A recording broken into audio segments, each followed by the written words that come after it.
why do we play sport mode? I ran a poll on my channel recently, and well, 55% of people do not play sport mode. 27% of people play less than 5 races a week. And you know what? I think I fall into that category. I'm interested to know more information from you, whether you play sport mode or whether you don't play sport mode. Let me know in the comments below. I typically don't play that many sport mode races each week. For example, this week I've played 3 races. I'm going to show you those now, and I had a lot of fun. Nürburgring GP circuit for race C this week. High tyre wear, high fuel usage.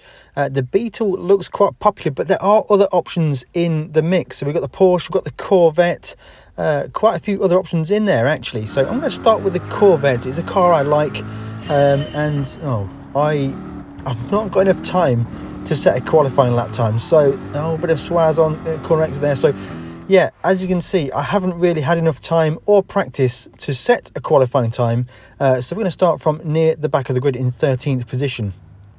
I know it's a fuel saving race. I think I can go the distance on a lean fuel mixture. So in the start animation, use fuel map 6. You don't want the AI burning the fuel for you. And I'm going to make a guess at fuel map 3 in the Corvette. I'm going to be short shifting, and I'm going to be monitoring the fuel as I go through this race. So starting from 13th on the grid, down into turn 1, threatened from behind already into turn 1, braking I'm not entirely sure where, but someone is to the inside. Going to give them a little bit of space and hang it around the outside and just defend that position into turn 1. Perhaps they're on a faster fuel mix and they're going for a one-stop strategy, but they certainly have the pace in this race already. The cars are bunching up quite a bit into these first section of the corner. The first sector at Nürburgring GP circuit is crazy. There's so many different lines you can take, and they all just about work out even on time, but we are really close into the back of frequency now. The Finnish driver looking to make a move now, and they're bunching up behind me. It's tough to try and work out who's on a one-stop strategy and who is going for a no-stop strategy with heavy fuel saving. But right now it looks like the guys around me are similar pace. All sneak into the inside there. Not going to find a gap there, but that's going to be put me right in the slipstream through the Schumacher S. And with the Corvette for the first time through here, it's a bit understeering. We have to back out. We're going to lose a lot of time to the cars ahead and be under threat from the car behind. I was going to go side by side in the next corner. Oh, they're going to back out of that one. I thought that was going to be an opportunity to get in the mix there. No real positions gained so far, but I think I've got pretty good pace. Although we have lost 8 seconds to the leaders' rate. Oh, they're going to go side by side into this difficult, tight chicane. How's this one going to play out?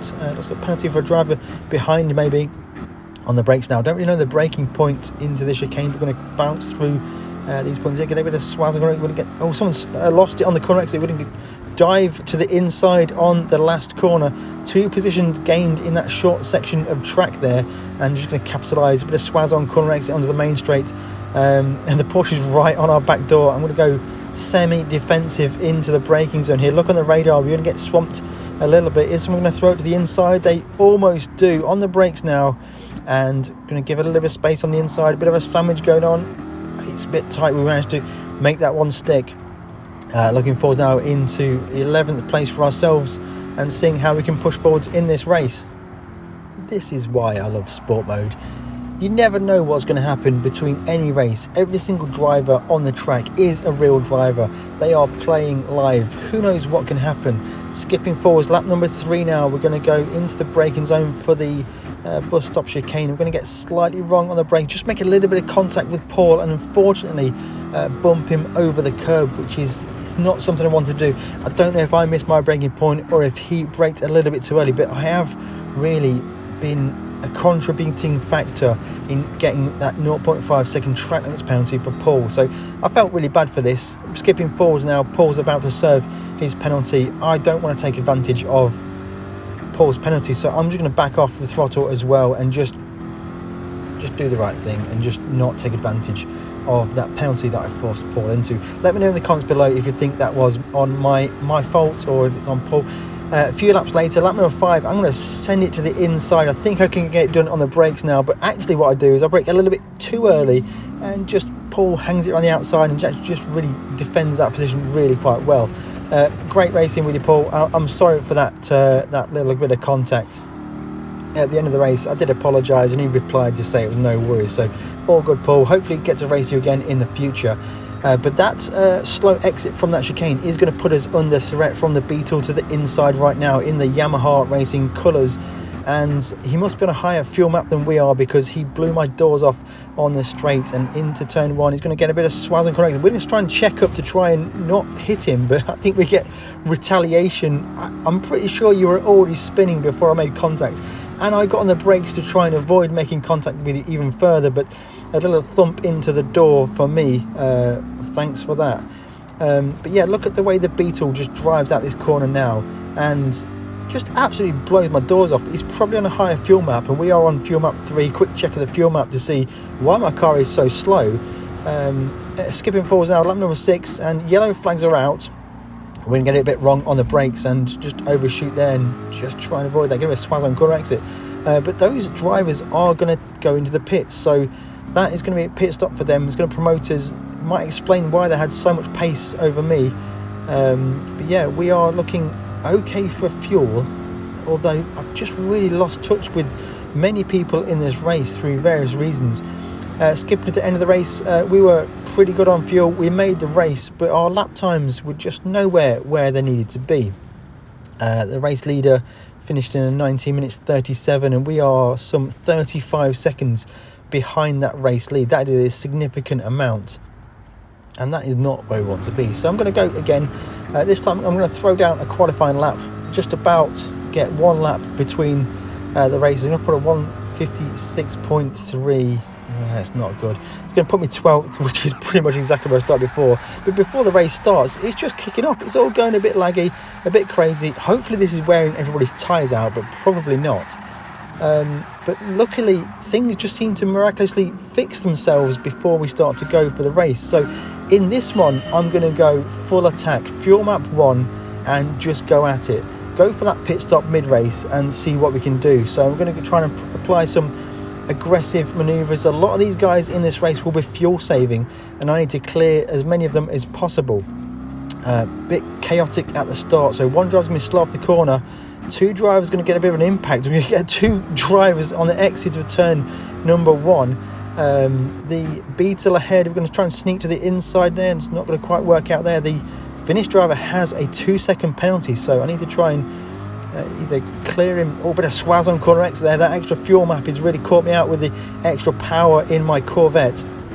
And looking to the inside now, we're a long way away, but a bit of Tokyo drift there from the finish driver. I need to clear this guy as soon as possible to not really hamper my race. And it's going to be wide on corner exit. That's going to be a perfect opportunity for me to get alongside and pass that Porsche up to 9th position in only a few corners. How many more positions can we sneak before we have to make our pit stop for the race? Now that Spanish driver in that Beetle looks reasonably fast. Now I always thought that Beetle was really bad on fuel, but I think I've seen a lot of the Beetle drivers do this in a no-stop race. But we have great pace over that Beetle now, running on the fastest fuel map. So things are looking good for us right now. Coming through this series of corners, this is probably one of the most challenging corners on the track. This right-hander. It's such a sweeping corner entry, and carrying the speed out of that corner is really critical. Or they're going to go side by side. What's going to happen into the braking zone, into the slow chicane? Side by side, looks like a bit of contact on corner exit, or swaz from. Oh, they're taking each other out, and we get a bit of swaz on corner exit, but we get 2 for 1 on that corner there. That's absolutely ideal. Now the red Beetle is the next target. We're getting too much swaz on the corner exit from ourselves. Not used to that high fuel map. We have too much power in that Corvette, and we need to be a bit more respectful of that throttle. And we have been closed down on the main straight now. What's going to happen into turn 1? Is anyone going to send it? We're going to be semi-defensive. Going to go deep on the brakes to make sure we don't get dived. And they are lining up. We need to make sure we don't fall into the clutches of those Ace Combat arrows there. Skipping forwards now to lap number 2 into the braking zone for the big chicane here. Side by side, they're going to go. It's all going to get a bit stalled up, a little bit of a bump there, and the German driver's going to be very slow off the corner. And we're just going to send it to the inside on the final corner, make that move happen, try and escape the gaggle of arrows behind us.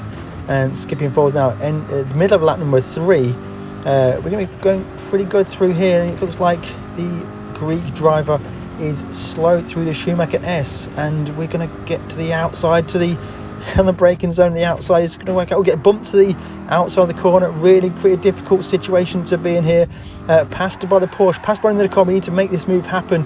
Going to get to the inside, get on the gas side, a bit of Swazon corner exit, and we exit. A little bit of door banging, but we do defend our position from that little bit of contact. Now, how are we going to play this one out? Send it into the chicane to the outside. Yellow. Oh no, the yellow flag just came out as we put a move to the outside of the Beetle. We're going to get a ignoring yellow flag penalty for what? This is something that was never really turned on in sport mode in Gran Turismo Sport, but they do seem to have yellow flag penalties active in Gran Turismo 7. Let me know what you think of the yellow flags in the comments below, and this 3-second penalty is going to absolutely kill our race. Skipping forwards now to lap number 5. We're going to get it wrong on the brakes for the slow chicane and get it a little bit wrong there. Get passed by the Beetle, and then we're going to throw it to pits. This is a half race distance, and I'm going to do something that's going to ruin my race even more than that 3-second penalty, and that is do a pit stop. Advice to anybody for this race: don't do a pit stop. It is just not worthwhile at all. I didn't watch Womble Leader Racing's Race C strategy guide before I took part in this races, and yeah, for sure pitting is not an option. Either way, we're on the final lap and we're in 12th position, and there are positions still up for grabs. It doesn't matter what position you are in the race. Great racing can always be had. I'm going to send it to the inside on that Porsche. That Porsche is on a no-stop strategy, and his tyres are going to be mostly ruined. So that can bring us to 11th position. I think I've got pace over this Beetle. He also did a one-stop strategy, so it's a like for like. We are all good with fuel, so we can rev it out to the maximum and see what we can do. A little bit wide there on the corner exit. A little bit of a laggy moment there from the Beetle. He just appeared back in front of us.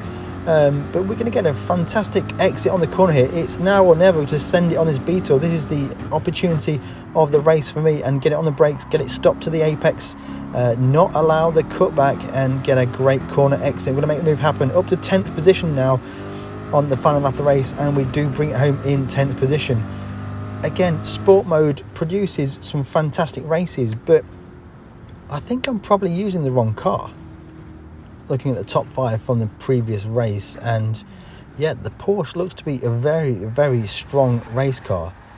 Whether it works well on fuel or tyres, I'm not quite sure why, but I think I'm going to have to give that a try.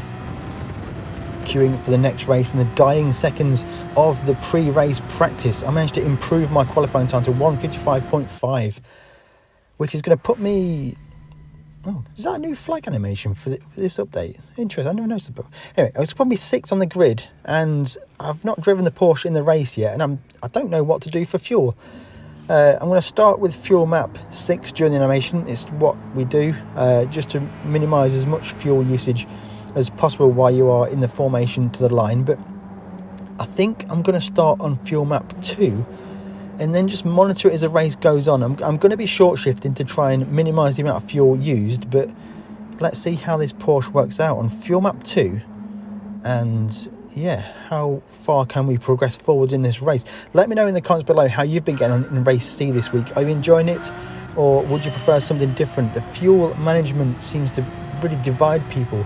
Is it endurable to have fuel saving races, or do you like to go flat out and not worry about fuel? It looks like the leader there is dropping back, maybe because they want to do a last to first challenge maybe, but there we go, into turn 1. Broken ahead. He is a driver in the Race Asylum Discord, doing a lot of time trials with him. Good to see him out on the track. I didn't realise it was him at the time. Bob's your uncle, aka, and yeah, he's made that move happen early doors. Looks like he's going for a very aggressive strategy there.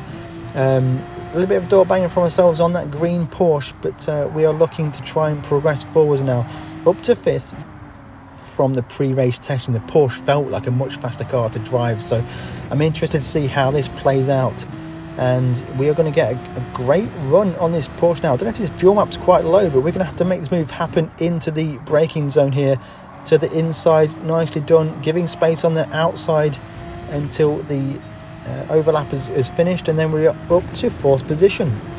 Let's see how this one plays out through the Schumacher S, and climbing the curbs a little bit more. A little bit of a bounce from the curb there, but we got away with that one.